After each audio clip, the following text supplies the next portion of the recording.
Prayer start ചെയ്യട്ടെ?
Good afternoon.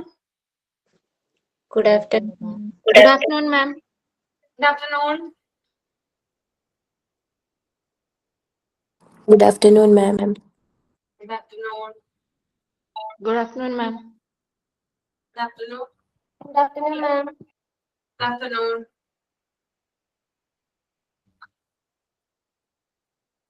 എല്ലാവരും ഫുഡൊക്കെ കഴിച്ചിട്ടാണ് ഇരിക്കുന്നേ? കഴിച്ചു.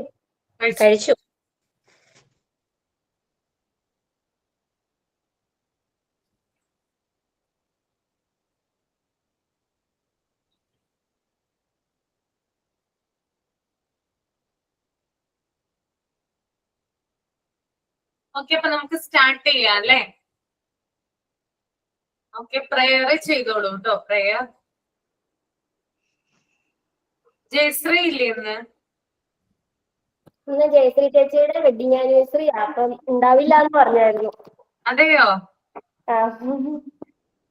ഒരു വിഷസ് കൊടുത്തേക്കട്ടോ, ഒന്ന് പറഞ്ഞേക്കിട്ടോ എന്റെ വിഷസ് ഉണ്ടെന്ന്. പറഞ്ഞേക്കാം മിസ്സേ, പറഞ്ഞേക്കാം. Okay okay.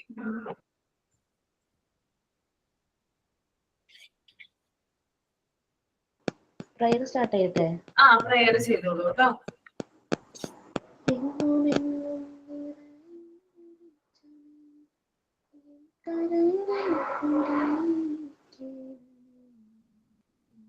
സൗണ്ട് കേൾക്കുന്നില്ലല്ലോ ഐശ്വര്യ. ഇപ്പൊ കേൾക്കണ്ടോ? ഇപ്പൊ കേൾക്കുന്നുണ്ട്. എങ്ങുമെങ്ങും നിറയും വെളിച്ചമേ, എൻ കരളിൽ കുടിയിരിക്കണമേ, എന്റെ പാദമിടറാതിരിക്കുവാൻ എന്നും എന്നിൽ കൃപ ചൊരിയണമേ.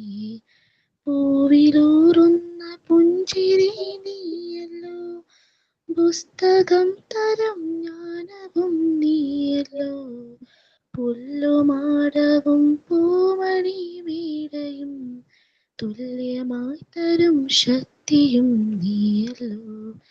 നല്ല ബുദ്ധിയായി എൻ്റെ മനസ്സിലും, നല്ല ഭാഷയായി നാവിൻ്റെ തുമ്പിലും, നല്ല ചെയ്തിയായി പിഞ്ചു കയ്യിലും എങ്ങുമെങ്ങും കൃപ ചൊരിയണമേ. എങ്ങുമെങ്ങും നിറയും വെളിച്ചമേ, എൻ കരളിൽ കുടിയിരിക്കണമേ, എന്റെ പാദമിടറാതിരിക്കുവാൻ എന്നും എന്നിൽ കൃപ ചൊരിയണമേ. Thank you. സൈനിങ് ചെയ്തോളൂ കേട്ടോ. മിസ് സൈനിങ് ഞാനാണ്. ഗോപി ചേച്ചി ആയിരുന്നു ചെയ്യാൻ പറഞ്ഞിരുന്നത്, പക്ഷെ ചേച്ചിക്ക് എന്തോ കറണ്ട് ഇല്ല, അപ്പൊ നെറ്റ് ഇഷ്യൂ ഉണ്ടെന്ന് പറഞ്ഞു. കുമാരനാശാന്റെ മലയാളം എന്ന കവിതയാണ് ഞാനിവിടെ ചൊല്ലാൻ പോകുന്നത്.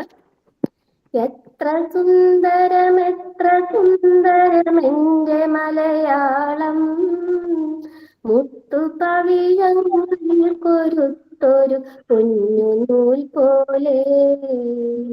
എത്ര സുന്ദരം എന്റെ മലയാളം, മുത്തുപവിഴങ്ങൾ കൊരുത്തൊരു കുഞ്ഞുനൂൽ പോലെ മണ്ണിൽ വീണു കുരുത്തു നെന്മണി വിത്തുമുള പൊട്ടി മിന്നുമീരില വീശിടുമ്പോൾ എത്ര ഈരടികൾ മണ്ണിൽ വേർപ്പു വിതച്ചവർ തൻ ഈണമായി വന്നു അന്നു പാടിയ പാട്ടിനു ഞാലാടി മലയാളം കൊഞ്ചലും കുറുമൊഴികളും പോയി കഥകൾ പലതോതി നെഞ്ചണച്ചൊരു കുരുവളർത്തിയ കിരിമകൾ പാടി ദേവദൈത്യ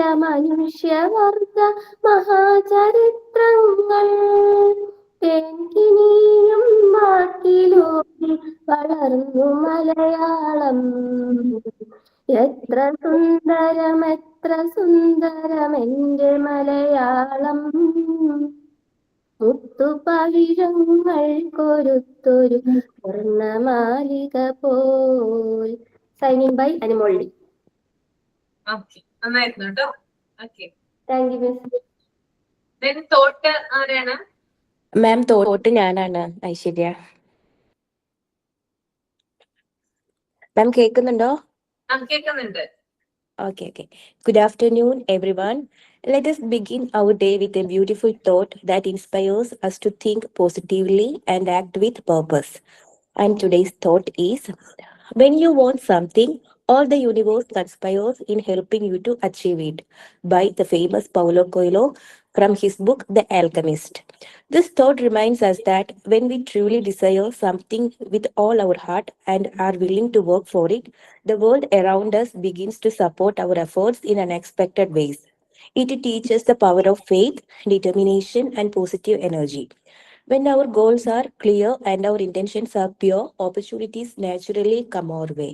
Thank you and have a nice day. Okay, very good. Thank you. നമുക്ക് സ്റ്റാർട്ട് ചെയ്യാം അല്ലേ? ഞാൻ കഴിഞ്ഞ ക്ലാസ്സിൽ ഒരു കാര്യം പറഞ്ഞിട്ടുണ്ടായിരുന്നു നിങ്ങളോട്, ഓർമ്മയുണ്ടോ? ചെയ്തായിരുന്നോ? നോക്കിയോ? കോർഡിനേറ്റ് ചെയ്തോ?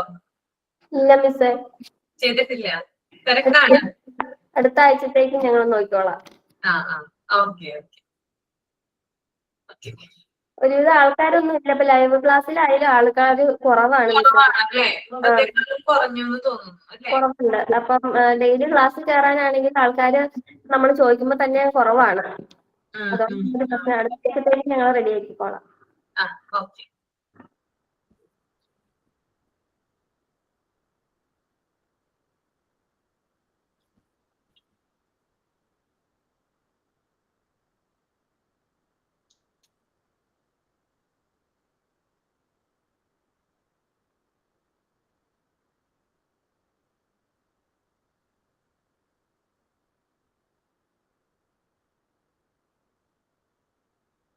ഓക്കെ, പേജ് നമ്പർ 55 ഒന്ന് റീഡ് ചെയ്തോളൂ കേട്ടോ. 54 നമ്മൾ കംപ്ലീറ്റ് ചെയ്തായിരുന്നില്ലേ? കഴിഞ്ഞ ക്ലാസ്സിൽ പറഞ്ഞു നിർത്തിയതല്ലേ? 55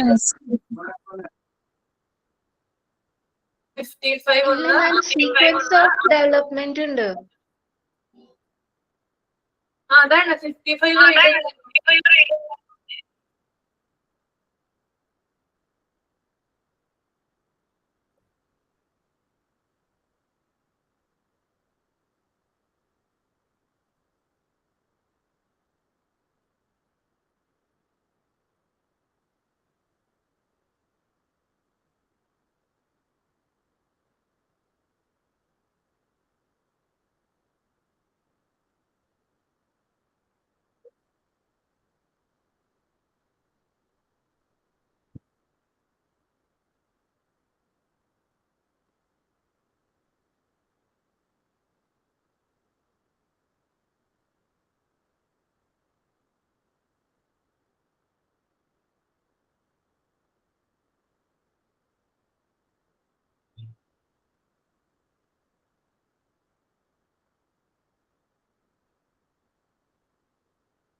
okay,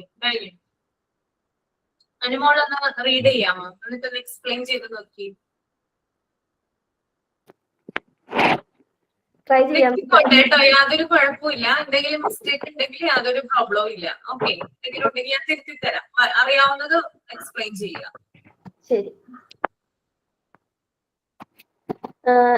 Sequence of language development. There may be individual മുമ്പത്തെ പാരഗ്രാഫ് പറഞ്ഞായിരുന്നോ? എക്സ്പ്ലെയിൻ ചെയ്തായിരുന്നോ? മെയിൻ്റനൻസ് ഓഫ് ദി പാസ്റ്റ്, അതാണോ മിസ്സേ? ഡെവലപ്മെന്റ് ഓഫ് സ്പീച്ച്, വൊക്കാബുലറി, അതൊക്കെ പറഞ്ഞായിരുന്നോ? അത് പറഞ്ഞിരുന്നു. കഴിഞ്ഞല്ലേ? സീക്വൻസ് ഓഫ് ലാംഗ്വേജ് ഡെവലപ്മെന്റ് ആണ്. Okay. Sequence of language development. There may be individual differences so far as the language development is connected, but the order remains the same for all.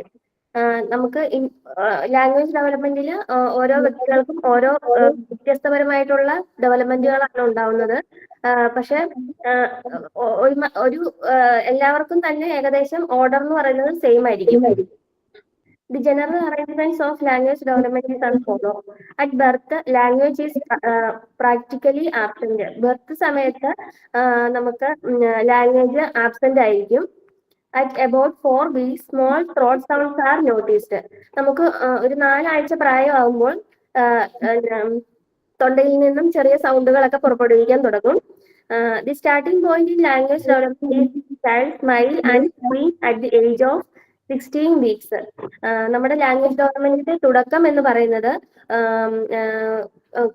ഒരു കുട്ടിയുടെ ചിരിയും പിന്നെ അതുപോലെ തന്നെ കൂയിങ് സൗണ്ടുമാണ്. ഒരു 16 ആഴ്ച എത്തുമ്പോഴാണ് ഇത് രണ്ടും കാണാൻ തുടങ്ങുന്നത്. പിന്നെ around 28 weeks the babbling stage is begins. ഒരു 28 ആഴ്ച പ്രായമാകുമ്പോൾ ബാബ്ലിംഗ് സ്റ്റേജ് തുടങ്ങുന്നു. Around 14 weeks, the baby imitates sound made by adults and takes these sounds into his own system. Now the baby says one word. ഒരു 40 ആഴ്ചയൊക്കെ ആകുമ്പോഴത്തേനും നമ്മുടെ മുതിർന്നവരുടെ sound കുട്ടികൾ അനുകരിക്കുകയും പിന്നെ കുട്ടിയുടെ സൗണ്ട് ആക്കി മാറ്റാൻ ശ്രമിക്കുകയും ചെയ്യുന്നു. ഒരു വാക്ക് പറയാൻ വേണ്ടിയിട്ട് ഒരു 40 ആഴ്ച പ്രായമാകുമ്പോൾ കുട്ടിക്ക് സാധിക്കുന്നു. Around 52 weeks, the baby says 2 or more words. ഒരു 52 ആഴ്ച പ്രായമാകുമ്പോൾ കുട്ടി ഒന്നോ അതിലധികമോ വേർഡ്സ് പറഞ്ഞു തുടങ്ങുന്നു. Around 18 months, the baby combines words to form basic sentences patterns. 18 months കഴിയുമ്പോൾ കുട്ടി വേർഡ്സ് കൂട്ടിച്ചേർത്ത് ഒരു സെന്റൻസ് ആക്കി പറയാൻ വേണ്ടിയിട്ട് പഠിക്കുന്നു. Around 24 months, the baby uses simple phrases and understands simple directions. 24 മാസം പ്രായമാകുമ്പോൾ കുട്ടിക്ക് ഫ്രേസസും പിന്നെ അതുപോലെ തന്നെ സിമ്പിൾ ഡയറക്ഷൻസ് ഒക്കെ മനസ്സിലാകാൻ തുടങ്ങുന്നു. Around 36 months, the child vocabulary enormously increases. Now he talks in sentences and answers simple questions. ഒരു 36 months ആകുമ്പോഴത്തേനും കുട്ടിക്ക് ഒരുവിധം വൊക്കാബുലറീസ് എല്ലാം കുട്ടിക്ക് പറയാൻ സാധിക്കുന്നു. കൂടാതെ സെന്റൻസുകൾ മേക്ക് ചെയ്ത് പറയാൻ സാധിക്കുന്നു. പിന്നെ ചെറിയ ചെറിയ ക്വസ്റ്റ്യൻസിന് ആൻസർ പറയാനും സാധിക്കുന്നു. Around 4 years, the child uses conjunctions and understands prepositions.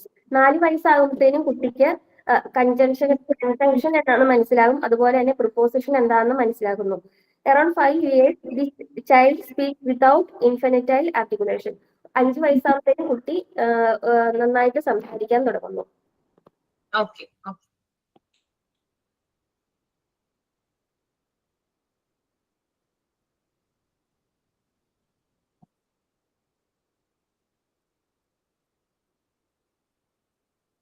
അതായത് സീക്വൻസ് ഓഫ് ലാംഗ്വേജ് ഡെവലപ്മെന്റ് ആണ്. അതായത് ഓരോരോ ഘട്ടങ്ങളാണ് പറയുന്നത്. അത് ഓരോരോ സ്റ്റെപ്പുകൾ കുഞ്ഞുങ്ങൾ സംസാരിക്കുന്ന രീതി അനുസരിച്ച് എല്ലാ കുഞ്ഞുങ്ങൾക്കും ഒരേപോലെ ആയിരിക്കില്ല ലാംഗ്വേജ് ഡെവലപ്മെന്റ്. അത് പ്രത്യേകിച്ച് ഇവിടെ എടുത്ത് പറയുന്നുണ്ട്. ചിലവർക്ക് ചില കുഞ്ഞുങ്ങൾ കൂടുതൽ സംസാരിക്കും, ചില കുഞ്ഞുങ്ങൾ കുറച്ചായിരിക്കും സംസാരിക്കുന്നത്. അത് ഓരോ കുട്ടികൾക്ക് അനുസരിച്ചും അതിന്റെ ഡിഫറൻസ് ഉണ്ടാകും. പക്ഷെ ഓൾമോസ്റ്റ് എല്ലാ കുഞ്ഞുങ്ങൾക്കും നമ്മള് ഈ ഒരു ഓർഡറിലാണ് എന്ത് ചെയ്യുക, അവരുടെ ലാംഗ്വേജ് ഡെവലപ്മെന്റ് വരിക. ഓക്കെ, അപ്പൊ താഴെ കാണുന്ന രീതിയാണത്. ഇപ്പൊ birth language is practically absent. അതായത് കുഞ്ഞ് ജനിക്കുമ്പോൾ തന്നെ എന്ത് ചെയ്യുന്നില്ല, ലാംഗ്വേജ് ഉപയോഗിക്കുന്നില്ല, അല്ലെ? അതുകൊണ്ട് തന്നെ ബർത്ത് ലാംഗ്വേജ് എന്ന് പറയുന്നത് ആബ്സെന്റ് ആണെന്നാണ് പറയുന്നത്. രണ്ടാമത്തെ point, at about 4 weeks small throat sounds are noticed. കുഞ്ഞിന് 4 ആഴ്ച പ്രായമാകുമ്പോൾ അവന്റെ തൊണ്ടയിൽ നിന്ന് ചെറിയ ചെറിയ ശബ്ദങ്ങൾ വരാനായിട്ട് തുടങ്ങും. മുക്കലുകള്, മൂളലുകള്, ഞരക്കങ്ങള്, അങ്ങനെയുള്ള സൗണ്ട്സ് ഒക്കെ ഉണ്ടാവുമല്ലോ, അതൊക്കെ നോട്ടീസ് ചെയ്യാനായിട്ട് തുടങ്ങും. Then മൂന്നാമത്തെ point, the starting point in language development is the child smile and cooing at the age of 16 weeks. പിന്നെ കുഞ്ഞിന്റെ ലാംഗ്വേജ് ഡെവലപ്മെന്റ് സ്റ്റാർട്ട് ചെയ്യുന്നതെന്ന് പറഞ്ഞാൽ കുഞ്ഞിന്റെ ചിരിയോടും അതുപോലെ തന്നെ കൂയിങ് സ്റ്റേജ് ഉണ്ട് അല്ലേ, ഞാൻ പറഞ്ഞതായിരുന്നു എന്താണെന്ന്. 16 ആഴ്ച പ്രായമുള്ളപ്പോൾ കുഞ്ഞിന്റെ എന്താണ് കൂയിങ് സ്റ്റേജ്, അതുപോലെ സ്മൈൽ, ഇങ്ങനെയുള്ള കാര്യങ്ങളൊക്കെ ഡെവലപ്പ് ആയിട്ട് വരുന്നതാണ്. Then നാലാമത്തെ point, around 28 weeks the babbling stage begins. 28 ആഴ്ച പ്രായമുള്ളപ്പോൾ ബാബ്ലിംഗ് സ്റ്റേജ് ആണെന്ന് പറഞ്ഞിട്ടുണ്ടായിരുന്നല്ലോ. വായിൽ നിന്ന് ഉമിനീര് വരുന്നതും ശബ്ദം ഉണ്ടാക്കുന്നതൊക്കെ പറഞ്ഞിട്ടുണ്ടായിരുന്നു. അതാണ് 28 weeks ആണ്. ഇതൊക്കെ ഒന്ന് അണ്ടർലൈൻ ചെയ്ത് വെക്കുക, എക്സാമിന് ചോദിക്കും. 28 weeksല് ബാബ്ലിംഗ് സ്റ്റേജ് സ്റ്റാർട്ട് ചെയ്യും. Then around 40 weeks, the baby imitates sounds made by adults and take the sounds into his sound system. Now the baby says one word. 40 ആഴ്ച പ്രായമുള്ളപ്പോൾ കുഞ്ഞ് മുതിർന്നവരുടെ പോലുള്ള ശബ്ദങ്ങൾ ഇമിറ്റേറ്റ് ചെയ്യാനായിട്ട് തുടങ്ങും. അവന്റെ തൊണ്ടയിൽ നിന്ന് വേർഡുകൾ വരാനായിട്ട് തുടങ്ങും. ഓക്കെ, നേരത്തെ സൗണ്ടുകളായിരുന്നു വന്നിരുന്നത് അല്ലെ, പക്ഷെ ഇപ്പോഴും വേർഡ്സ് വരാനായിട്ട് തുടങ്ങും. Then around 52 weeks, the baby says 2 or more words. 52 ആഴ്ച പ്രായമുള്ളപ്പോൾ കുഞ്ഞ് 2 അതിലധികമോ വാക്കുകൾ സംസാരിക്കാനായിട്ട് തുടങ്ങും. Then around 18 months, the baby combines words to form basic sentence pattern. 18 മാസം പ്രായമുള്ളപ്പോൾ കുഞ്ഞ് എന്ത് ചെയ്യുന്നുണ്ട്, കമ്പൈൻ ചെയ്യുന്നു. അതായത് ഒരു സെന്റൻസ് ക്രിയേറ്റ് ചെയ്യാനായിട്ട് കുഞ്ഞ് ശ്രമിക്കുന്ന ഒരു സമയമാണ് 18 months എന്ന് പറയുന്നത്. ഓക്കെ, ഒരു വാക്യം ഫുൾ ആയിട്ട് പറയാനായിട്ട് നോക്കുക. ഓക്കെ ആണോ? Okay. Then around 24 months, the baby use simple phrases and understand simple direction. 24 മാസം പ്രായമുള്ളപ്പോൾ കുഞ്ഞ് സിമ്പിൾ ഫ്രേസസ് മനസ്സിലാക്കുന്നു. അതുപോലെ തന്നെ സിമ്പിൾ ഡയറക്ഷൻസ് ഉണ്ട്, അപ്വാർഡ്, ഫോർവേഡ്, അങ്ങനെയുള്ള ഡയറക്ഷൻസ് ഒക്കെ ഇല്ലേ, അത് മനസ്സിലാക്കാനായിട്ട് തുടങ്ങുന്നു. Then around 36 months, the child vocabulary enormously increased. Now he talks in sentence and answers a simple question. 36 മാസം പ്രായമുള്ളപ്പോൾ കുഞ്ഞിന്റെ വൊക്കാബുലറി എന്ന് പറയുന്നത് ഇൻക്രീസ് ചെയ്തു വരികയും കുഞ്ഞ് സെന്റൻസുകൾ പറയാനായിട്ട്, അതായത് കൂടുതൽ കൂടുതൽ സെന്റൻസുകൾ പറയാനായിട്ട് തുടങ്ങുകയും സിമ്പിൾ ആയിട്ടുള്ള ക്വസ്റ്റ്യൻസിന് ആൻസർ പറയുകയും ചെയ്യുന്നു. Okay. Then around 4 years, the child uses conjunction and understand preposition. അതായത് വാക്യങ്ങളിൽ, സെന്റൻസുകളിലൊക്കെ കൺജങ്ഷനും പ്രപ്പോസിഷനും ഒക്കെ ഉപയോഗിക്കാനായിട്ട് കുഞ്ഞ് തുടങ്ങുന്ന ഒരു സമയമാണ് 4 വയസ്സെന്ന് പറയുന്നത്. Okay. Then around the 5 years, the child speaks without the infantile articulation. Without infantile articulation എന്ന് പറഞ്ഞാല് അതായത് കുഞ്ഞുങ്ങളെ പോലുള്ള സംസാര രീതി ഇവിടെ കുട്ടി അവസാനിപ്പിക്കുന്നു അല്ലെ. കുഞ്ഞുങ്ങൾ സംസാരിക്കുന്ന ഒരു രീതിയില്ലേ, അതായത് കൊഞ്ചലുണ്ടാവും അല്ലെ, അതായത് അവർ സംസാരിക്കുന്ന ഒരു രീതിയുണ്ട്. ചിലപ്പോ മിസ്റ്റേക്കുകൾ വരും. പക്ഷെ 5 വയസ്സൊക്കെ ആകുമ്പോഴേക്കും മുതിർന്നവരെ പോലെ തന്നെ സംസാരിക്കാനും കുഞ്ഞുങ്ങൾ ശ്രമിക്കുന്നതിനെയാണ് വിത്തൗട്ട് ഇൻഫാന്റൽ ആർട്ടിക്കുലേഷൻ എന്ന് പറയുന്നത് കേട്ടോ. ഓക്കെ, നമ്മൾ 4 വയസ്സ് വരെ കണ്ട ഒരു രീതി അല്ലെങ്കിൽ സെന്റൻസുകളിൽ കുഞ്ഞ് ചിലപ്പോ ചില മിസ്റ്റേക്കുകൾ വരുത്തിയേക്കാം, ചിലപ്പോ അവർക്ക് ചില സെന്റൻസുകൾ കിട്ടിയിട്ടുണ്ടാവില്ല, ചില വേർഡുകൾ മറന്നു പോകാം. പക്ഷെ 5 വയസ്സൊക്കെ ആകുമ്പോൾ അവർക്ക് വലിയവരെ പോലെ തന്നെ സംസാരിക്കാനും സാധിക്കുന്നുണ്ട്. ഓക്കെ, ക്ലിയർ ആണെന്ന് വിചാരിക്കുന്നു കേട്ടോ. ഓക്കെ അല്ലേ എല്ലാവർക്കും? ഓക്കെ ആണ്. Then അടുത്തത് പേജ് നമ്പർ 56 ഒന്ന് റീഡ് ചെയ്തോളൂ കേട്ടോ.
റീഡ് ചെയ്ത് കഴിഞ്ഞോ? Yes, miss. ഓക്കെ.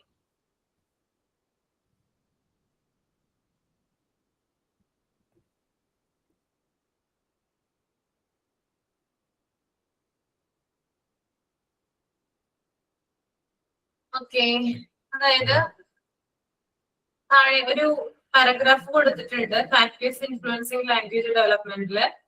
അതിനകത്ത് നമ്മൾ ലാംഗ്വേജ് ഉപയോഗിക്കുന്ന സമയത്ത് ചില എന്താ പറയാ കുട്ടികൾക്ക് ചില സ്പീച്ച് ഡിസോർഡേഴ്സ് ഉണ്ടാകാം.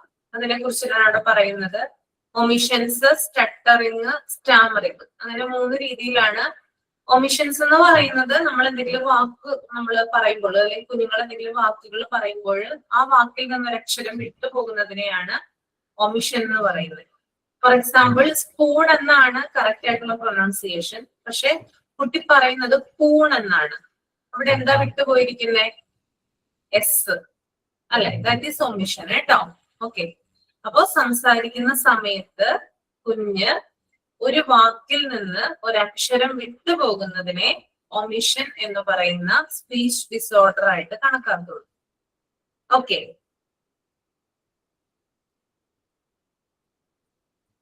അതുപോലെ തന്നെ രണ്ടാമത്തെന്ന് പറഞ്ഞാല് സ്റ്റട്ടറിങ് ആണ്. സ്റ്റട്ടറിങ് എന്ന് പറയുന്നത് നമ്മള് എന്താ പറയാ, കുഞ്ഞ് ഒരു വാക്ക് പറയുമ്പോൾ ആ വാക്ക് വീണ്ടും വീണ്ടും, അതായത് ആ വേർഡ് വീണ്ടും വീണ്ടും റിപ്പീറ്റ് ചെയ്യുന്നു. അതിന്റെ ആവശ്യമില്ല ശരിക്കും പറഞ്ഞാൽ. ഒരു പ്രാവശ്യം പറഞ്ഞു, പക്ഷെ വീണ്ടും വീണ്ടും എന്ത് ചെയ്യുന്നുണ്ട്? കുഞ്ഞത് റിപ്പീറ്റ് ചെയ്യുന്നുണ്ട്. ഓക്കെ, ഇപ്പൊ മാമ എന്ന് പറഞ്ഞു, അത് 2-3 തവണ വീണ്ടും വീണ്ടും ആവർത്തിക്കുന്നു. മാമ മാമ മാമ, അങ്ങനെ 3-4 പ്രാവശ്യം ഒരു കാര്യം തന്നെ വീണ്ടും വീണ്ടും പറയുന്നു. That is stuttering. ഓക്കെ,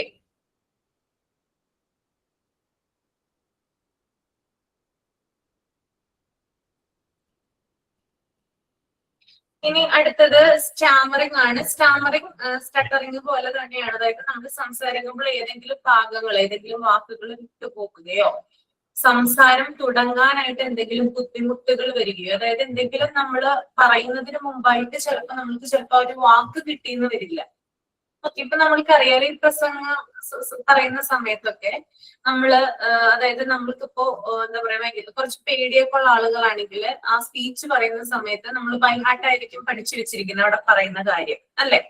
അങ്ങനെ പറയുന്ന സമയത്ത് നമ്മൾക്ക് ഏതെങ്കിലും ഒരു വാക്ക് വിട്ടുപോയി കഴിഞ്ഞാല് നമുക്ക് പിന്നീട് അത് ബാക്കിയുള്ളത് എന്താണോ അത് മറന്നുപോകും അല്ലെ. അപ്പൊ ആ ഒരു രീതിയാണ് എന്ത് സ്റ്റാമറിങ് എന്ന് പറയുന്നത്. അതായത് ഏതെങ്കിലും ഒരു വാക്ക് വിട്ടുപോകുകയോ അല്ലെങ്കിൽ സംസാരിക്കുന്ന സമയത്ത് ആ സംസാരം തുടങ്ങാൻ ബുദ്ധിമുട്ട് അനുഭവപ്പെടുകയോ ചെയ്യുന്ന ഒരു സ്പീച്ച് ഡിസോർഡർ ആണ് സ്റ്റാമറിങ് എന്ന് പറയുന്നത് കേട്ടോ. ഓക്കെ, അപ്പൊ അത്രയുമാണ് അവിടെ പറയുന്നത്. ക്ലിയർ ആണോ എല്ലാവർക്കും?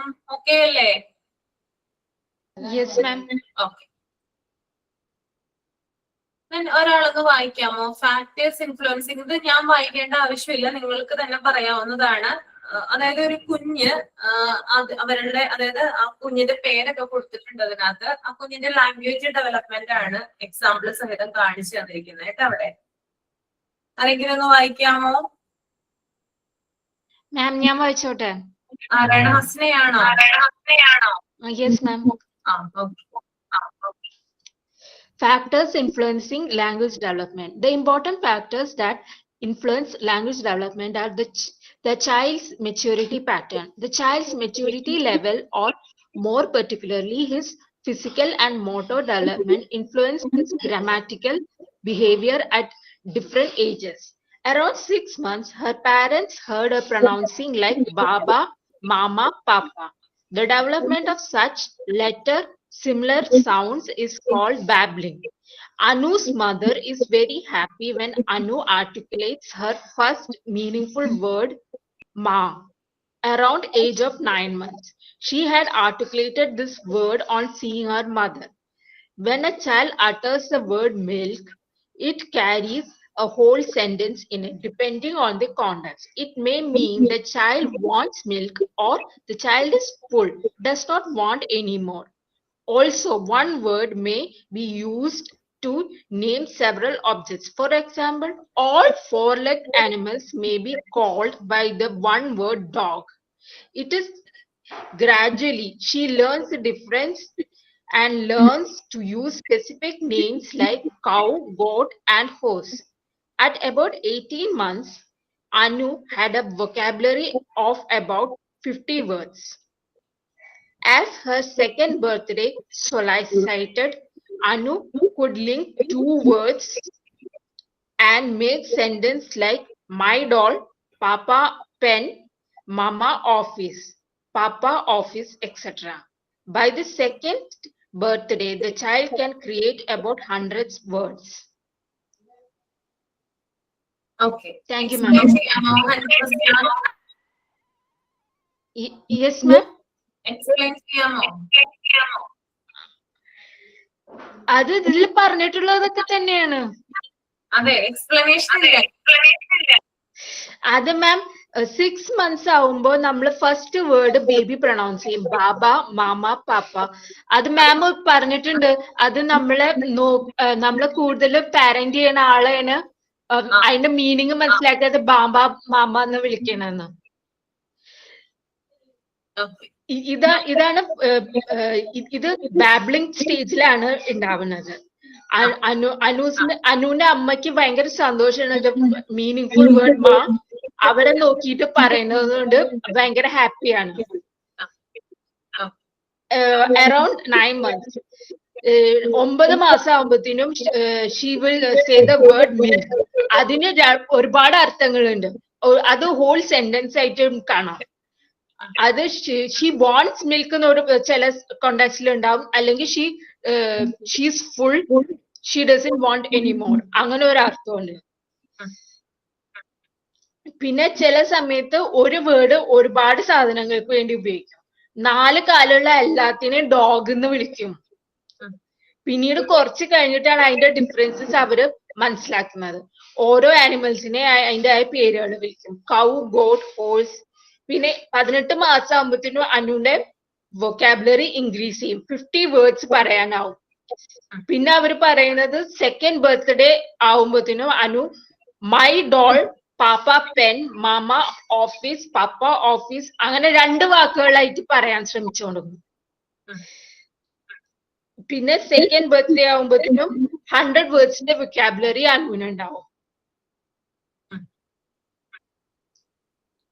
ഓക്കെ, അപ്പോ ഇവിടെ പറയുന്നത് ഞാൻ പറയേണ്ട ആവശ്യമില്ല, എന്നാലും ജസ്റ്റ് ഒന്ന് പറഞ്ഞു തരാം എന്താണ് അല്ലെ.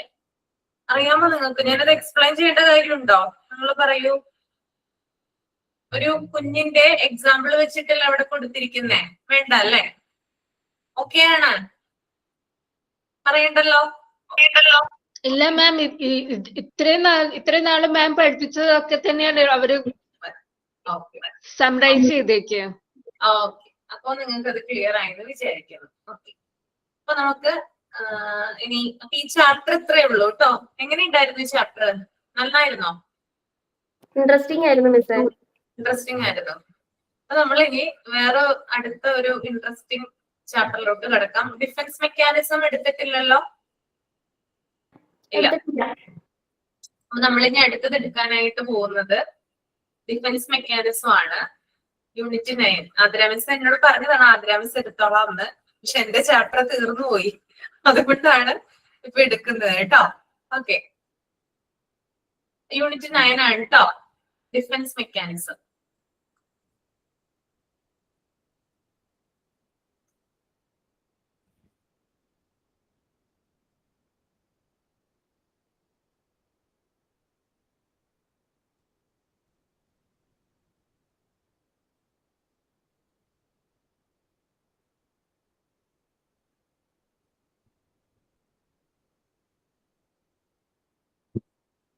ഓക്കെ, നിങ്ങൾ ആദ്യം മനസ്സമാധാനമായിട്ട് അതൊന്ന് റീഡ് ചെയ്യണം കേട്ടോ.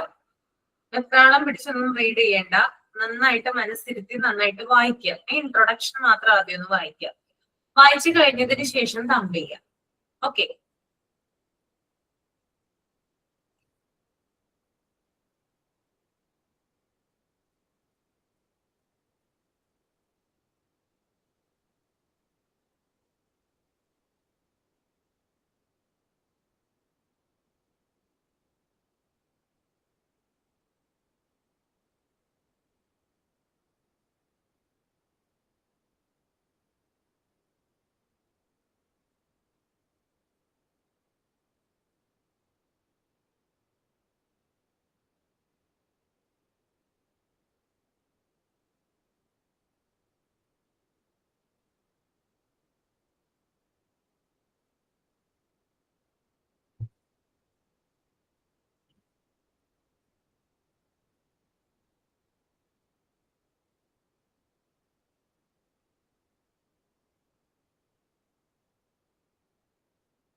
മാം മോക്ക് ടെസ്റ്റ് ഇടൂലേ?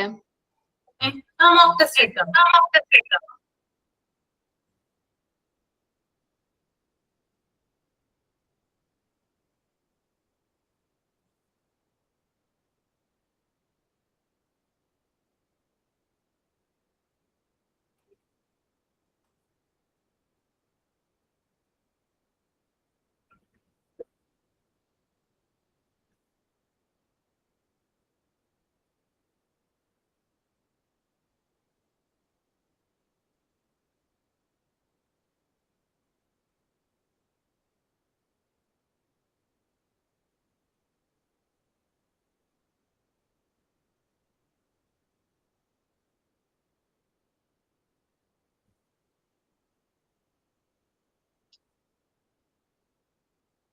എന്തെങ്കിലും മനസ്സിലായോ മോളെ വായിച്ചിട്ട്? എന്തൊക്കെയോ ഒരു മനസ്സിലായി. അതായത് മിസ് നമ്മുടെ എനിക്ക് തോന്നുന്നു നമ്മുടെ ലൈഫിന്റെ ഡെവലപ്മെന്റ് മുന്നോട്ട് പോണ സമയത്ത് നമുക്ക് ഒരുപാട് ഫ്രസ്ട്രേഷൻസും അതുപോലെ ഓരോ പ്രശ്നങ്ങളൊക്കെ നമ്മുടെ ലൈഫിൽ വരും, തർക്കങ്ങളും അങ്ങനത്തെ ഒരു കാര്യങ്ങൾ വരും. അപ്പൊ അങ്ങനെയുള്ള സമയത്ത് നമുക്കൊരു ഇമോഷണൽ ബാലൻസ് നമുക്ക് വേണം. അതിന് വേണ്ടിയിട്ട് നമ്മുടെ ബോഡിയിൽ തന്നെ നമുക്ക് അതിനെ അഗെയിൻസ്റ്റ് ചെയ്യാൻ, അതായത് അതിനെ തടയാൻ വേണ്ടിയിട്ടുള്ള ഒരു ഡിവൈസസ് ഉണ്ട്. ആ ഡിവൈസസ് അതിനനുസരിച്ച് പ്രവർത്തിക്കുമ്പോൾ അതിനെ പറയുന്നതാണ് ഈഗോ ഡിഫൻസ് അല്ലെങ്കിൽ ഡിഫൻസ് മെക്കാനിസം എന്ന് പറഞ്ഞു കഴിഞ്ഞാൽ. അതായത് നമ്മുടെ മെന്റൽ എന്താ പറയാ മെന്റൽ ഒരു ഇതെന്ന് പറയില്ലേ, അതായത് നമ്മുടെ മെന്റൽ കപ്പാസിറ്റി, അതായത് നമ്മുടെ മനസ്സിൽ തന്നെ നമ്മുടെ കപ്പാസിറ്റി നമ്മുടെ അതിനൊക്കെ കുറയ്ക്കുക, നമ്മുടെ മനസ്സിനെ ബാലൻസ് ചെയ്യാൻ വേണ്ടിയിട്ട് ഉപയോഗിക്കുന്ന ഒരു ഡിവൈസസ് ആണ്. ഓക്കെ, വേറെ ആർക്കാണ് പറയാനുള്ളത്? മിസ്സേ, നമ്മുടെ സ്മൂത്ത് ആയിട്ടുള്ള മെന്റൽ ഡെവലപ്മെന്റിലും അതേപോലെ തന്നെ നമുക്ക് ഉണ്ടാവുന്ന നമ്മുടെ ലൈഫിൽ ഉണ്ടാവുന്ന ഓരോ പ്രോബ്ലംസ്, അത് നമ്മളെ സ്മൂത്ത് ആയിട്ടുള്ള ഡെവലപ്മെന്റിനെ എതിരായിട്ട് വരുന്ന ഓരോ പ്രോബ്ലംസിനെ തരണം ചെയ്യാൻ വേണ്ടിയിട്ട് നമ്മുടെ ശരീരം തന്നെ അതൊരു മെക്കാനിസം ആക്കി എടുക്കുകയാണ്, ഒരു പ്രോസസ് ആക്കി എടുക്കുകയാണ്. ആ പ്രശ്നങ്ങൾ എങ്ങനെ സോൾവ് ചെയ്യാന്നുള്ളത് ഇതിന് വേണ്ടിയിട്ട്. അങ്ങനെ നമ്മുടെ ശരീരം തന്നെ എടുക്കുന്ന ഒരു പ്രിക്കോഷനാണ് ഡിഫൻസ് മെക്കാനിസം എന്ന് പറയുന്നത്. അതിൽ തന്നെ കുറേ ടൈപ്സ് വരുന്നുണ്ട്. റേഷണലൈസേഷൻ, പ്രൊജക്ഷൻ, ഐഡന്റിഫിക്കേഷൻ, സബ്സ്റ്റിറ്റ്യൂഷൻ, അങ്ങനെ ഒരുപാട് നമ്മൾ ടെസ്റ്റിനൊക്കെ ഒരുപാട് കൊടുത്തിട്ടുണ്ട്. അങ്ങനെ കുറേ മെക്കാനിസം അതിൽ ഉൾപ്പെടുന്ന ഓരോ ഘടകങ്ങളാ തോന്നുന്നുണ്ട്. എന്താന്നറിയില്ല, കൂടുതൽ പഠിക്കുമ്പോഴേ അറിയാന്ന് തോന്നുന്നുണ്ട്. ഓക്കെ, അതായത് നമുക്ക് അറിയാവുന്ന ഒരു കാര്യമാണ് നമ്മുടെ ബോഡി, അതായത് നമുക്ക് എന്തെങ്കിലും അസുഖങ്ങൾ വരുന്ന സമയത്ത് നമുക്കറിയാം നമ്മുടെ ബോഡി അതിനെ പ്രിവെന്റ് ചെയ്യുന്നതിന് വേണ്ടിയിട്ട് ചില കാര്യങ്ങൾ യൂസ് ചെയ്യാറുണ്ട്, അല്ലെ? ഇമ്മ്യൂണിറ്റി അല്ലെ, അതല്ലേ ഇതിനെ പറയുന്നേ?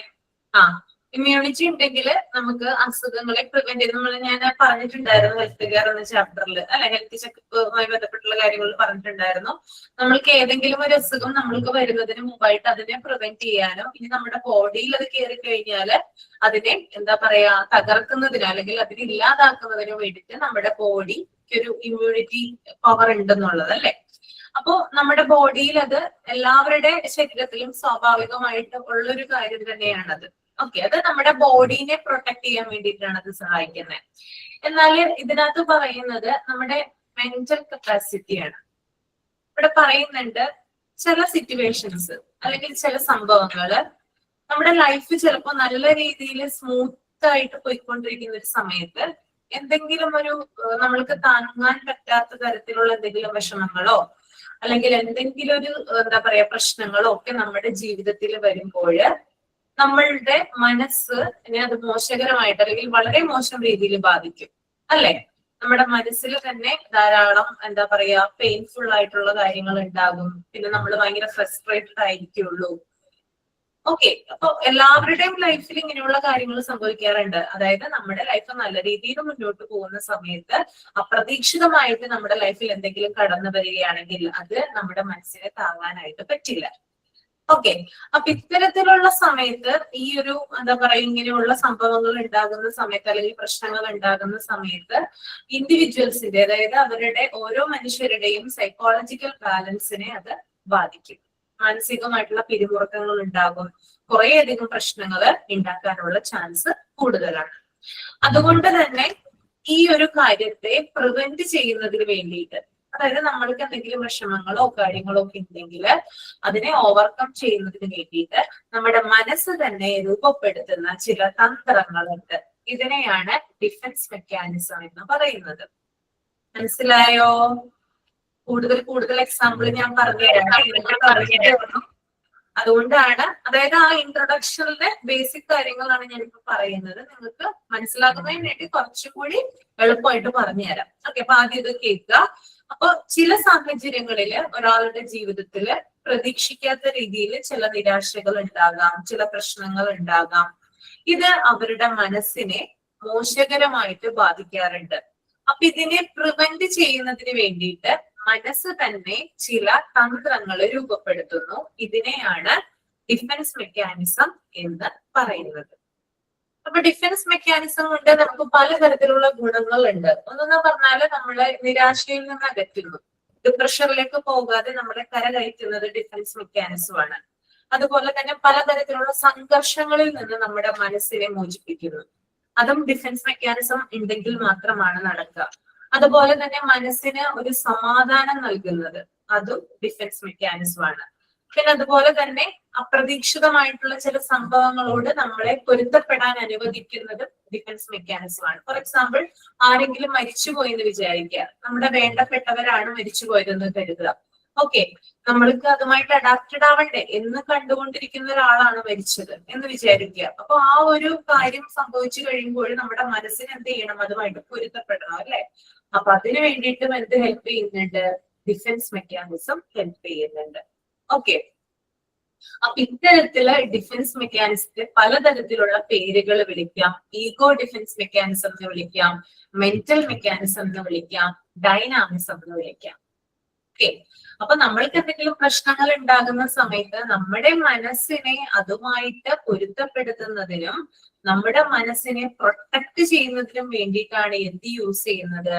ഈ ഡിഫൻസ് മെക്കാനിസം യൂസ് ചെയ്യുന്നത്. ഏകദേശം ഓക്കെ ആണോ? ഓക്കെ, അപ്പൊ ഞാൻ കഴിഞ്ഞ് തീർന്നിട്ടില്ല, പറയാനായിട്ട് തുടങ്ങുന്നേ ഉള്ളൂ. അപ്പൊ ഇതാണ് നമ്മുടെ ഇൻട്രൊഡക്ഷൻ. അപ്പൊ ചിലപ്പോ ഇൻട്രൊഡക്ഷൻ വായിക്കുമ്പോൾ പല ആളുകൾക്ക് ഞാൻ ഈ ചാപ്റ്റർ എടുക്കുന്ന സമയത്ത് ഇൻട്രൊഡക്ഷൻ വായിക്കുമ്പോഴൊന്നും മനസ്സിലായില്ലെന്ന് പറയും ചില സ്റ്റുഡൻസ്. പക്ഷെ ഇത് എക്സാമ്പിൾ സഹിതം പറഞ്ഞ് കഴിയുമ്പോഴായിരിക്കും അവര് പറയുന്നത് ഇത് ഞങ്ങളുടെ ലൈഫിൽ സംഭവിക്കുന്ന കാര്യങ്ങളാണല്ലോ എന്ന്. ഓക്കെ, അപ്പൊ നിങ്ങൾക്ക് അങ്ങനെ തോന്നിയിട്ടുണ്ടെങ്കിൽ നിങ്ങളുടെ എക്സ്പീരിയൻസ് ഷെയർ ചെയ്യണം കേട്ടോ. ഓക്കെ, അപ്പൊ ഞാൻ എന്താണെന്ന് ഒന്നും കൂടി സിമ്പിൾ ആയിട്ട് ഇത് എക്സ്പ്ലെയിൻ ചെയ്തു തരാം. ഞാൻ നേരത്തെ പറഞ്ഞു, നമ്മൾക്ക് വ്യക്തിപരമായിട്ടുള്ള ചില വിഷമങ്ങൾ ഉണ്ടാകുന്ന സമയത്ത് നമ്മൾ പല മെത്തേഡിലൂടെയാണ് അതിനെ ഓവർകം ചെയ്യുക. എല്ലാ വ്യക്തികളും ഒരുപോലെയല്ല, അല്ലെ? എല്ലാ ആളുകൾക്കും എന്തുണ്ട്? ഡിഫറൻസ് ഉണ്ട്. അതിനനുസരിച്ച് അവരുടെ ഡിഫൻസ് മെക്കാനിസവും വ്യത്യാസപ്പെടും. ഇപ്പൊ ഞാൻ ഉപയോഗിക്കുന്ന ഡിഫൻസ് മെക്കാനിസം ആയിരിക്കില്ല നിങ്ങൾ ഉപയോഗിക്കുന്നത്. ഫോർ എക്സാമ്പിൾ, അനുമോൾ ഉപയോഗിക്കുന്ന ഡിഫൻസ് മെക്കാനിസത്തിനും എന്റെ ഡിഫൻസ് മെക്കാനിസത്തിനും വ്യത്യാസങ്ങൾ ഉണ്ടാവും. ഓക്കെ, അപ്പൊ ഞാൻ പറഞ്ഞുതരാം. അതായത് വ്യക്തിപരമായിട്ടുള്ള വിഷമങ്ങൾ ഉണ്ടാകുന്ന സമയത്ത് ചില ആളുകളാണെങ്കിൽ അതിനെ അബോധ മനസ്സിൽ കുഴിച്ചുമൂടും. നമ്മുടെ അൺകോൺഷ്യസ് മൈൻഡ് ഉണ്ടല്ലോ, അതിനകത്ത് കുഴിച്ചുമൂടാനായിട്ട് ശ്രമിക്കും. ഇനി മറ്റു ചില വ്യക്തികളാണെങ്കിൽ അതിനെ മറക്കാനായിട്ട് ശ്രമിക്കും. ഓക്കെ, ഇനി വേറെ ചില വ്യക്തികളാണെങ്കിൽ ഇത് ഓർമ്മയിൽ വരല്ലേ എന്ന് ദൈവത്തിനോട് പ്രാർത്ഥിക്കും. ഓക്കെ, ഞാനിപ്പോ ഒരു 3 പേരുടെ പേര് പറയാം. അതായത് അനുമോൾക്കും രമ്യയ്ക്കും കവിതയ്ക്കും അതായത് ഒരേപോലെയുള്ള ഒരു വിഷമം ഉണ്ടായെന്ന് വിചാരിക്കുക. അതായത് അനുമോള് യൂസ് ചെയ്ത ഡിഫൻസ് മെക്കാനിസം എന്ന് പറഞ്ഞത് അബോധ മനസ്സിൽ കുഴിച്ചിടുകയാണ് ചെയ്തത്, അൺകോൺഷ്യസ് മൈൻഡില്. രമ്യ ചെയ്തത് എന്താണ്? അത് മറക്കാനായിട്ട് ശ്രമിക്കുകയാണ് ചെയ്തത്. എന്നാൽ കവിത ചെയ്തത് നേരെ തിരിച്ചാണ്. ഇത് ഓർമ്മയിൽ വരലേന്ന് ദൈവത്തിനോട് പ്രാർത്ഥിക്കുകയാണ് ചെയ്തത്. 3 പേരുടെയും ഡിഫൻസ് മെക്കാനിസം സെയിം ആണോ? അല്ല, ഡിഫറെന്റ് ആണ്. പക്ഷെ 3 പേരും യൂസ് ചെയ്തിരിക്കുന്നത് എന്ത് മെത്തേഡാണ്? ഡിഫൻസ് മെക്കാനിസമാണ്, അല്ലെ? ഇനി ചില വ്യക്തികളാണെങ്കിൽ വിഷമം വരുന്ന സമയത്ത് അല്ലെങ്കിൽ എന്തെങ്കിലും ദുഃഖങ്ങൾ വരുന്ന സമയത്ത് നമ്മുടെ ജീവിതം എന്ന് പറയുന്നത് എപ്പോഴും നമുക്ക് സന്തോഷം തരുന്നതല്ല, അല്ലെ? ദൈവം നമുക്ക് എപ്പോഴും സന്തോഷവും തരില്ല, എപ്പോഴും ദുഃഖവും തരില്ല. പരസ്പരം, അല്ലെ? അതായത് ഗുണദോഷ സമ്മിശ്രം എന്ന് പറഞ്ഞ പോലെ ദുഃഖവും ഉണ്ടാകും, സന്തോഷവും ഉണ്ടാകും. ഒരാൾക്ക് എപ്പോഴും എല്ലാ ടൈമിലും സന്തോഷത്തോടെ ഇരിക്കാനായിട്ട് പറ്റില്ല. ചില സമയത്ത് നമ്മൾ സാഡ് ആകും, ചില സമയത്ത് ദേഷ്യം വരും, അല്ലെ? അങ്ങനെ പല രീതിയിലുണ്ട്. അപ്പോ എന്തെങ്കിലും പ്രശ്നങ്ങൾ ഉണ്ടാകുന്ന സമയത്ത് ചില വ്യക്തികൾ എന്ത് ചെയ്യാറുണ്ടെന്നോ, അതായത് ചിലവര് ബീച്ചിൽ പോയി ഒറ്റയ്ക്ക് ഇരിക്കാറുണ്ട്. ഇനി മറ്റു ചിലവരാണെങ്കിലും മാളിലൊക്കെ പോകും. നമ്മൾക്ക് സന്തോഷം വരുന്ന സമയത്ത് മാത്രമല്ല നമ്മൾ മാളിലും ബീച്ചിലൊക്കെ പോകുന്നത്, അല്ലെ? നമ്മൾക്ക് ദുഃഖം വരുന്ന സമയത്തും കൂടി എന്ത് ചെയ്യുന്നുണ്ട്? ഈ മാളിലും ബീച്ചിലൊക്കെ പോവാറുണ്ട്. അപ്പൊ എന്തിനു വേണ്ടിയിട്ടാണത്? അതായത് ആ പ്രശ്നത്തെ ഓവർകം ചെയ്യാനായിട്ടാണ്. ആ പ്രശ്നത്തെ പരസ്പരം അതിൽ നിന്ന് ആ വ്യക്തിക്ക് മോചനത്തിന് വേണ്ടിയിട്ടാണ് ഈ ഒരു ഡിഫൻസ് മെക്കാനിസം യൂസ് ചെയ്യുന്നത്. ഓക്കെ, ഇനി ഞാൻ പറഞ്ഞു മാളിലും ബീച്ചിലും പോകുന്ന ആളുകളുണ്ട് ഒരു പ്രശ്നം വന്നാൽ അത് മറക്കുന്നതിന് വേണ്ടിയിട്ട്. ഇനി മറ്റ് ചില വ്യക്തികള് ഒരു കാര്യം പറയാറുണ്ട്, ചിലപ്പോ നിങ്ങളും അങ്ങനെ പറയാം. അതായത് എന്തെങ്കിലും ഒരു പ്രശ്നത്തിൽ അകപ്പെട്ടു എന്ന് വിചാരിക്കുക. അപ്പൊ ആ വ്യക്തി യൂസ് ചെയ്യുന്ന ഒരു കാര്യമാണ്, അവൻ അങ്ങനെ ചെയ്തത് കൊണ്ടാണ് ഇങ്ങനെ വന്നത്, അല്ലെങ്കിൽ അയാൾ അങ്ങനെ ചെയ്തത് കൊണ്ടാണ്, ഞാനല്ല കുറ്റക്കാരൻ, അവരങ്ങനെ ചെയ്തു അതുകൊണ്ടാണ് ഇങ്ങനെ വന്നത്. നിങ്ങൾ യൂസ് ചെയ്യാറില്ലേ? അതായത് മറ്റുള്ളവരിലേക്ക് കുറ്റം ചാർത്തുക എന്ന് പറയൂ, അല്ലെ? ഇതൊരു ഡിഫൻസ് മെക്കാനിസം ആണ്. ഓക്കെ, അവൻ അങ്ങനെ ചെയ്തുകൊണ്ടാണ്, അല്ലെങ്കിൽ അത് നേരത്തെ വന്നതുകൊണ്ടാണ് വൈകിപ്പോയത്, അല്ലെങ്കിൽ അതാണ് ആ ഒരു വ്യക്തി ഇങ്ങനെ പറഞ്ഞിട്ടാണ് ഞാൻ അത് ചെയ്തത്. അപ്പൊ മറ്റുള്ളവരിലേക്ക് കുറ്റം ചാർത്തി രക്ഷപ്പെടാനായിട്ട് ശ്രമിക്കുന്നവര് നമ്മുടെ കൂട്ടത്തിലുണ്ട്. ഇതൊരു ഡിഫൻസ് മെക്കാനിസം ആണ്. പിന്നെ അതുപോലെ തന്നെ എന്താ പറയാ, ഇവിടെ കുറേയധികം കാര്യങ്ങൾ ഡിഫൻസ് മെക്കാനിസം പലതരത്തിലുണ്ട്. അതൊന്നും ഞാനിപ്പോ പറഞ്ഞിട്ടില്ല കേട്ടോ. ഞാൻ കേവലം നിങ്ങൾക്ക് ഇത് മനസ്സിലാകുന്നതിന് വേണ്ടിയിട്ട് ഇൻട്രൊഡക്ഷൻ മാത്രമാണ് പറഞ്ഞിട്ടുള്ളത്. അപ്പോ പല മെത്തേഡുകളിലൂടെ എന്ത് ചെയ്യാം, നമുക്ക് ഡിഫൻസ് മെക്കാനിസം ഉപയോഗിക്കാം. ചുരുക്കി പറഞ്ഞാൽ മാനസിക സംഘർഷങ്ങളെ കുറയ്ക്കുന്നതിന് വേണ്ടി മനസ്സ് രൂപപ്പെടുത്തുന്ന പ്രതിരോധ തന്ത്രങ്ങളെ ഡിഫൻസ് മെക്കാനിസം എന്ന് പറയുന്നു. ഒന്നും കൂടി പറയാം, മാനസിക സംഘർഷങ്ങളെ കുറയ്ക്കുന്നതിന് വേണ്ടി മനസ്സ് രൂപപ്പെടുത്തുന്ന പ്രതിരോധ തന്ത്രങ്ങളെ ഡിഫൻസ് മെക്കാനിസം എന്ന് പറയുന്നു. ഓക്കെ, അതുകൊണ്ട് തന്നെ ഇത് ഡിഫൻസ് മെക്കാനിസം അല്ലെങ്കിൽ mental mechanism, ego mechanism, dynamism എന്നൊക്കെ പേരുകളിൽ ഡിഫൻസ് മെക്കാനിസം അറിയപ്പെടുന്നു. ഏകദേശം ഓക്കെ ആണോ? ഓക്കെ, അപ്പൊ ഞാൻ പറയുന്ന കാര്യങ്ങൾ നിങ്ങളൊന്ന് എഴുതിയെടുക്കുക കേട്ടോ. മലയാളത്തിലുള്ള നോട്ട്സ് ആണ്. മാനസിക സംഘർഷങ്ങളിൽ നിന്ന് രക്ഷ നേടുന്നതിനോ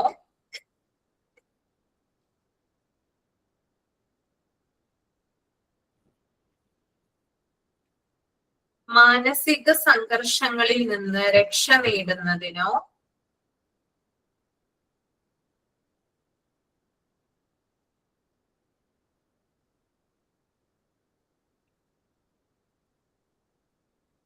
അവയെ പ്രതിരോധിക്കുന്നതിനോ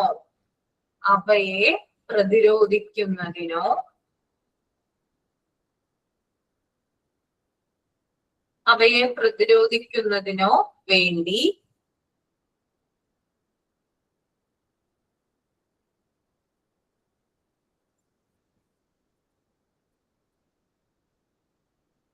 വ്യക്തികൾ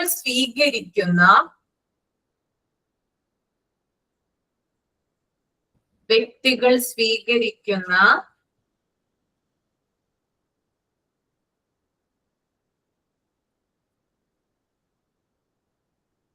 ചില സാധാരണ തന്ത്രങ്ങളുണ്ട്. വ്യക്തികൾ സ്വീകരിക്കുന്ന ചില സാധാരണ തന്ത്രങ്ങളുണ്ട്.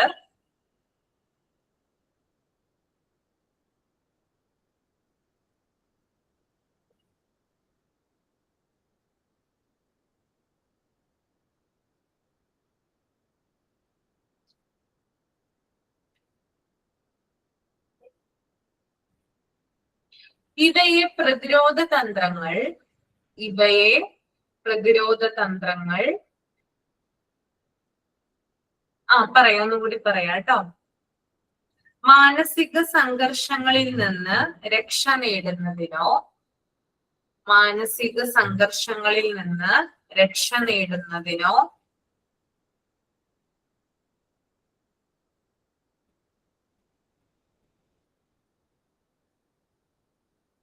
അവയെ പ്രതിരോധിക്കുന്നതിനോ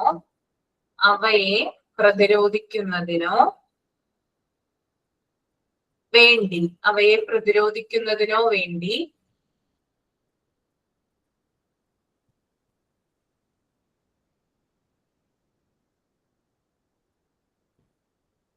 വ്യക്തികൾ സ്വീകരിക്കുന്ന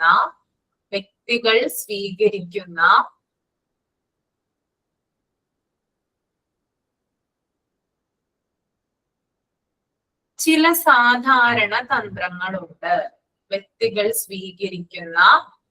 സാധാരണ തന്ത്രങ്ങളുണ്ട്. ഇവയെ പ്രതിരോധ തന്ത്രങ്ങൾ അഥവാ ഡിഫൻസ് മെക്കാനിസം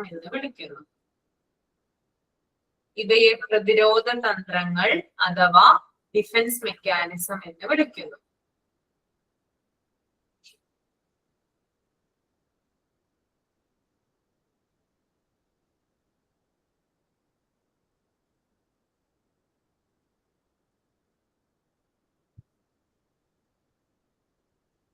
എഴുതിയല്ലോ?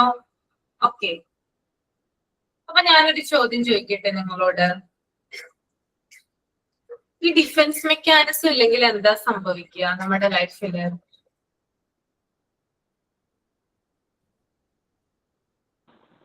ഒന്ന് ആലോചിച്ച് നോക്കിയേ, എന്താ സംഭവിക്കുക ലൈഫില് ഡിഫൻസ് മെക്കാനിസം ഇല്ലെങ്കില്? ഒരു പ്രശ്നം വരുമ്പോ നമ്മളത് തകർന്നു പോകും, മനസ്സിനെ ബാധിക്കും. എപ്പോ ആത്മഹത്യ ചെയ്യുമെന്ന് ചോദിച്ചാൽ മതി മിസ്സേ. മാനസിക ഡിപ്രഷനിലേക്ക് പോകാൻ വ്യക്തികള് സൂയിസൈഡ് അറ്റംപ്റ്റ് ചെയ്തുകൊണ്ടിരിക്കും. അതുപോലെ തന്നെ മറ്റു പല എന്താ പറയാ മെന്റൽ പ്രഷറും കാര്യങ്ങളൊക്കെ ഡിഫൻസ് മെക്കാനിസം ഇല്ലെങ്കിൽ ഉണ്ടാവുന്നതാണ്. അപ്പൊ ഒരു തരത്തിൽ പറഞ്ഞാൽ എന്താണ് ഡിഫൻസ് മെക്കാനിസം എന്ന് പറയുന്നത്? ഹ്യൂമൻ ബീയിങ്സിനെ പ്രൊട്ടക്ട് ചെയ്യുന്ന ഒരു ഘടകമാണ് അല്ലെ? നമ്മുടെ ശരീരത്തില് നമ്മുടെ പല കാര്യങ്ങളും, അതായത് ഇമ്മ്യൂണിറ്റി കൊണ്ട് നമ്മൾക്ക് പല കാര്യങ്ങളും പ്രിവെന്റ് ചെയ്യുന്നത് പോലെ തന്നെ നമ്മുടെ മനസ്സിനെ, അതായത് നമ്മളെ തന്നെ രക്ഷിക്കാൻ, അതായത് ഓരോ വ്യക്തികളെ നോക്കിക്കഴിഞ്ഞാലും ഓരോ വ്യക്തികളെയും രക്ഷിക്കുന്നതിനും അവരെ മുന്നോട്ട് കൊണ്ടുപോകുന്നതിനും ഡിഫൻസ് മെക്കാനിസം വലിയ രീതിയിൽ ഇൻഫ്ലുവൻസ് ചെയ്യുന്നുണ്ട്. ഓക്കെ. അപ്പൊ ഡിഫൻസ് മെക്കാനിസം ഇല്ലാതെ ഒരു വ്യക്തിക്ക് ജീവിക്കാനായിട്ട് സാധിക്കില്ല. ഞാൻ ഈ പറഞ്ഞ പോലെ തന്നെ സൂയിസൈഡ് ചെയ്യാനായിട്ടുള്ള ഒരു ടെൻഡൻസി ഉണ്ടാകും. അതുപോലെ തന്നെ വ്യക്തി ഡിപ്രഷനിലേക്ക് പോകാൻ നമ്മൾ ചില സിനിമാ താരങ്ങളെയൊക്കെ കണ്ടിട്ടുണ്ട് അല്ലെ?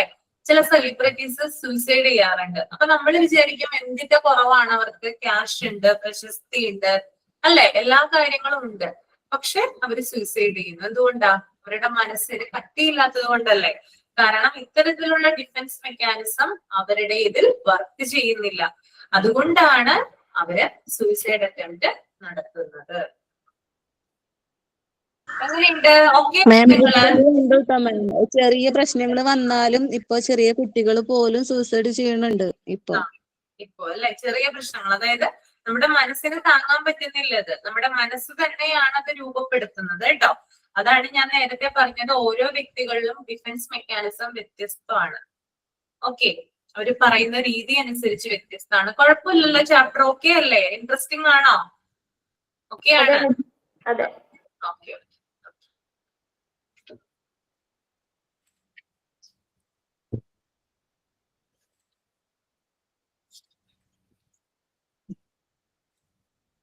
പക്ഷെ കുട്ടികളുടെ നമുക്ക് മനസ്സിനെ ഇച്ചിരി കൂടി കട്ടി ഉണ്ടാക്കി എടുക്കാൻ നമുക്ക് എന്ത് ചെയ്യാൻ പറ്റും മിസ്സേ? അവർക്ക് കുറച്ചുകൂടി അതായത് നമ്മള് ചെറുതിലെ തന്നെ പ്രോപ്പർ ആയിട്ട് അതിനുള്ള ട്രെയിനിങ്ങും കാര്യങ്ങളൊക്കെ കൊടുത്തു കഴിഞ്ഞാൽ മതി. നമ്മൾ തന്നെയാണ്, അവര് നമ്മളെ തന്നെയല്ലേ കാണുന്നേ. നമ്മളുടെ സാഹചര്യം എന്താണ്, നമ്മുടെ ഫാമിലി എന്താണ് എന്ന് അവർക്ക് ചെറുപ്പത്തിലെ തന്നെ മനസ്സിലാവും. അപ്പൊ ആ രീതിയിലുള്ള ഒരു സാഹചര്യം ഉണ്ടാക്കി കൊടുക്കുക എന്നുള്ളതാണ്. അച്ഛനും അമ്മയും സ്ട്രോങ് ആയാൽ തന്നെ പിള്ളേരും സ്ട്രോങ് ആവും. പിന്നെ വളരെ കുറവ് ആളുകൾ മാത്രം, കുട്ടികൾ മാത്രമാണ് ചിലവര് ഭയങ്കര എന്താ പറയാ ഗ്ലൂമി ആയിട്ട് ഇരിക്കുക, അല്ലെങ്കിൽ എന്തെങ്കിലും ഒരു ചെറിയ പ്രശ്നങ്ങൾ ഉണ്ടെങ്കിൽ പേടിക്കുക, അങ്ങനെയൊക്കെ വരുന്നത് ചെറിയൊരു ശതമാനം മാത്രമാണ്. നമ്മുടെ ഫാമിലി എന്താണോ, നമ്മുടെ ഫാമിലി അല്ലെങ്കിൽ നമ്മളാണ് കുട്ടികൾക്ക് അങ്ങനെയുള്ള കാര്യങ്ങൾക്കൊക്കെ ധൈര്യം കൊടുക്കേണ്ടത്. ഓക്കെ, അതായത് ഇപ്പൊ കുട്ടി ഫോർ എക്സാമ്പിൾ ഒരു കുട്ടി, ഇപ്പൊ നിങ്ങളുടെ ഒരു കുട്ടി എന്താ പറയാ ഒരു എക്സാമിന് തോറ്റിട്ടാണ് വീട്ടിലേക്ക് തിരിച്ചു വരുന്നത് വിചാരിക്കുക. അതായത് ഫെയിൽ ആയിട്ടുള്ള പേപ്പർ കൊണ്ടാണ് വരുന്നത്. അപ്പൊ സ്വാഭാവികമായിട്ടും കുട്ടിക്കുള്ളിൽ ഭയം ഉണ്ടാകും, അല്ലെ? ആ ഭയം എന്നുള്ളത് അവര് കൂടുതലായിട്ട് എക്സാമിന് തോറ്റത് കൊണ്ടുള്ള ഭയമായിരിക്കില്ല, മറിച്ച് അച്ഛനും അമ്മയും എന്ത് പറയും എന്ന് വിചാരിച്ചുകൊണ്ടുള്ള ഭയമായിരിക്കും കൂടുതൽ കുട്ടിക്ക് ഉണ്ടാവുക. അങ്ങനെ തന്നെയാണ് കേട്ടോ. ഇനി ചില കുഞ്ഞുങ്ങളാണെങ്കിൽ കൂട്ടുകാരെന്ത് വിചാരിക്കും ആ ഒരു രീതിയിൽ എടുക്കുന്ന കുഞ്ഞുങ്ങളും ഉണ്ട്. അപ്പൊ നമ്മൾ അവർക്ക്, അതായത് എക്സാമിന് തോറ്റിട്ടാണ് വരുന്നത്, അപ്പൊ എന്തായാലും പാരന്റ്സ് അവനെ വഴക്ക് പറയുന്നുള്ളൊരു ചിന്ത കൊണ്ടായിരിക്കും അവൻ പേടിച്ചിട്ട് വരുന്നത്. ആ സമയത്ത് നിങ്ങൾ അവനെ ആശ്വസിപ്പിക്കുകയാണ് ചെയ്യേണ്ടത്. കുഴപ്പമില്ല, ഇതൊക്കെ സാധാരണയല്ലേ, അടുത്ത എക്സാമിന് കുറച്ചുകൂടി ശ്രദ്ധിച്ചാൽ മതി. ഈ കാലത്ത് എന്താ പറയാ കുറെ നമ്മുടെ ഇടയിൽ ധാരാളം ആളുകൾ തോറ്റ് വിജയിച്ചവരാണ് നമ്മുടെ ഇടയിൽ കൂടുതലുള്ളത്. അപ്പൊ അങ്ങനെയുള്ള മോട്ടിവേഷൻ കാര്യങ്ങളൊക്കെ കൊടുക്കാന്നുള്ളതാണ് കുട്ടികൾക്ക്. പകരം അവനെ വഴക്കു പറയുകയും ചെയ്യുക, നീ എന്തിനാണ് പഠിക്കാൻ പോകുന്നത്, അങ്ങനെയായിരിക്കും മിക്കവാറും അച്ഛനമ്മമാര് പറയുക, അല്ലെ? നീ എന്തിനാണ് അവിടെ പോയിരിക്കുന്നത്, എന്ത് കാണാനാണ്, മറ്റുള്ളവര് കണ്ടില്ലേ നല്ല മാർക്ക് മേടിച്ചിരിക്കുന്നത്. അങ്ങനെയുള്ള കുറ്റപ്പെടുത്തലുകള് കുട്ടികൾ അങ്ങനെയുള്ള കാര്യങ്ങൾ ചെയ്യാതിരിക്കുക. മറിച്ച് ആ ഒരു കാര്യം നിങ്ങൾ ചെയ്യുന്നതിലൂടെ ആ കുട്ടിക്ക് ധൈര്യമാണ് ഉണ്ടാവുക. കാരണം ഏതൊരു സാഹചര്യങ്ങളെയും നേരിടാനുള്ള ഒരു ധൈര്യവും ഒരു ആത്മവിശ്വാസമൊക്കെ അവൻ അവിടെ വരും. എന്ന് വെച്ച് കുട്ടി ഇനി അടുത്തതിൽ ഫെയിൽ ആവണം എന്നല്ല കേട്ടോ. അതായത് കുട്ടിയെ കൂടുതൽ കോൺഫിഡൻസ് കൊടുത്ത് കുട്ടിക്ക് അടുത്ത രീതിയിൽ ഇതിലും ബെറ്റർ ആയിട്ട് മാർക്ക് മേടിക്കണം എന്നുള്ള രീതിയിൽ കാര്യങ്ങൾ മനസ്സിലാക്കി കൊടുക്കുകയാണ് ചെയ്യേണ്ടത്. അതായത് ഫാമിലി ബാക്ക്ഗ്രൗണ്ട് ആണ് ഒരു കുട്ടിയെ എന്താ പറയാ ഡെവലപ്പ് ചെയ്യുന്നത്. അവരുടെ ഫാമിലിയാണ് ഏറ്റവും കൂടുതൽ. നമ്മുടെ ഫാമിലി നന്നായാല് നമ്മുടെ കുട്ടികളും നന്നാവും. ഓക്കെ, അപ്പോ ഇത് തീർന്നിട്ടില്ല. ഇനിയും കുറച്ച് എക്സാമ്പിൾസോട് കൂടി അടുത്ത ക്ലാസ്സിൽ ഞാൻ ഇത് കുറച്ചും കൂടി പറഞ്ഞു തരാം നിങ്ങൾക്ക്. അപ്പൊ നിങ്ങൾക്ക് കുറച്ചും കൂടി ക്ലിയർ ആവും എന്താണെന്ന് കേട്ടോ. അതാ മാം, 10th റിസൾട്ട് ഒക്കെ വന്നാലുണ്ടല്ലോ അന്ന് എന്തെങ്കിലും ഒരു ന്യൂസ് ഉണ്ടാവും ടിവിയിലൊക്കെ 10th റിസൾട്ട് വന്നു. പിന്നെ അതുപോലെ തന്നെ ഇതേപോലെ 10th തന്നെ ഫെയിൽ ആയ കുട്ടിക്ക് ഇതേപോലെ അച്ഛനും അമ്മയും കേക്ക് മുറിച്ചിട്ടുള്ള ഒരു കേസ് ഉണ്ടായിരുന്നു ഇപ്പൊ കഴിഞ്ഞ. ഉണ്ടായിരുന്നു. അതായത് കുട്ടിക്ക് ധൈര്യം കൊടുക്കുന്നതാണ്. നമുക്കറിയാലോ ടീനേജ് പ്രായം എന്നൊക്കെ പറയുമ്പോൾ പല ചിന്തകളും കാര്യങ്ങളൊക്കെ ആയിരിക്കും അവരുടെ മനസ്സിലുണ്ടാവുക. നമുക്ക് സങ്കല്പിക്കാൻ പോലും പറ്റാത്ത രീതിയിലുള്ള കാര്യങ്ങളൊക്കെ ആയിരിക്കും അവരുടെ ചിന്തിച്ചു കൂട്ടുന്നത്. അപ്പൊ അവർക്ക് പരമാവധി നമ്മൾ കോൺഫിഡൻസ് കൊടുക്കണം, ധൈര്യം നമ്മള് ആശ്വസിപ്പിക്കണം അവരെ. ഇതൊക്കെ കൊടുത്തു കഴിഞ്ഞാല് അവര് ഒരു പരിധി വരെ നമുക്ക് മറ്റുള്ള കാര്യങ്ങളിൽ നിന്ന് അല്ലെങ്കിൽ പ്രൊട്ടക്ട് ചെയ്യാനായിട്ട് സാധിക്കും. ഓക്കെ, അപ്പൊ അങ്ങനെയുള്ള കാര്യങ്ങൾ, അതായത് കുഞ്ഞുങ്ങളെ നമ്മള് ഏറ്റവും ബെസ്റ്റ് എന്ന് പറയുന്നത് കുഞ്ഞുങ്ങളുടെ കൂടെ നമ്മൾ ടൈം സ്പെൻഡ് ചെയ്യുക എന്നുള്ളതാണ്. കുറച്ച് സമയമെങ്കിൽ കുറച്ച് സമയം കുട്ടികളുടെ കൂടെ സ്പെൻഡ് ചെയ്യുക, അവർക്ക് പറയാനുള്ള കാര്യങ്ങൾ കേൾക്കുക, അവരെ നമ്മൾ മനസ്സിലാക്കുക, അങ്ങനെയുള്ള കാര്യങ്ങളാണ് നമ്മൾ ആദ്യം ചെയ്യേണ്ടത്. അത് ചെയ്തു കഴിഞ്ഞാൽ ഇത് ഫാമിലിന്ന് തന്നെ അല്ലാതെ നമ്മളിപ്പോ സ്കൂളുകളിൽ ഒരു സ്കൂൾ കൗൺസിലർ എന്ന് പറഞ്ഞിട്ടുള്ള ഒരു പോസ്റ്റ് ഉണ്ട്. അവിടെ കുട്ടികളുടെ സപ്പോർട്ടിന് വേണ്ടിയിട്ട് ഒരു സ്റ്റുഡന്റ് കൗൺസിലർ ഉണ്ടാവും. അപ്പോ അവരും അത് ഇമ്പോർട്ടന്റ് ആണ് എല്ലാ സ്കൂളുകളിലും. ഇപ്പം നാട്ടിലുണ്ടോന്ന് എനിക്കറിയില്ല, ഇവിടെ എല്ലാ സ്കൂളുകളിലും അതുണ്ട്, ഒരു സ്കൂൾ കൗൺസിലർ ഉണ്ട്. അപ്പൊ അത് നമ്മുടെ CBSE സ്കൂളുകളിലൊക്കെ ഉണ്ട്. അപ്പൊ ഞാൻ പറയാൻ കാരണം ഞാനൊരു സ്കൂൾ കൗൺസിലർ ആണ്, അതാണ് ഞാൻ പറഞ്ഞത്. അതെല്ലേ, ഓക്കെ. അപ്പൊ നമുക്ക് മൈൻഡ് അപ്പ് ചെയ്യാം അല്ലെ? സൈൻ ഔട്ട് ചെയ്തോളൂ.